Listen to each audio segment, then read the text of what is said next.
দর্শক, শাকিব খান এখন শুধু মেগা স্টার না, তিনি আসলেই এখন গ্লোবাল স্টার হয়ে গেছেন। কেন বললাম এই কথা?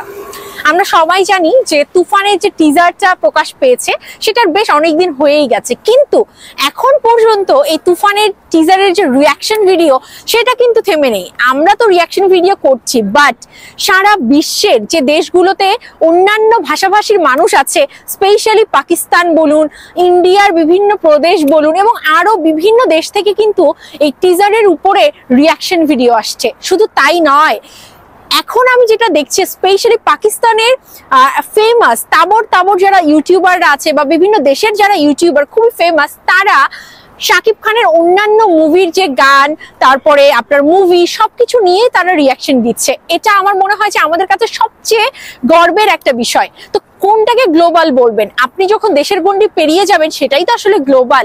তো আমাদের মেগাস্টারকে নিয়ে চর্চা এখন গ্লোবালি হচ্ছে, যেখানে সেই সকল দেশের ইউটিউবাররা তাদের কেন্দ্রিক যারা নায়ক, সুপারস্টার, মেগাস্টার তাদেরকে নিয়ে ভিডিও করতো, বাট এখন তারা সবকিছুকে ছাপিয়ে আমাদের দেশের মেগাস্টার শাকিব খানকে নিয়ে ভিডিও করছে। তাই বলা বাহুল্য, শাকিব খান এখন শুধু মেগাস্টার নন, তিনি অবশ্যই একজন গ্লোবাল স্টার। আর আমি বলতে চাই, thanks for all the YouTubers who actually making content from another countries. We are really grateful to all of you guys. You are making content, you are making reaction on our Shakib Khan movie Tufan and all the movies. We are really grateful to all of you and take love from all Shakibian. Thank you.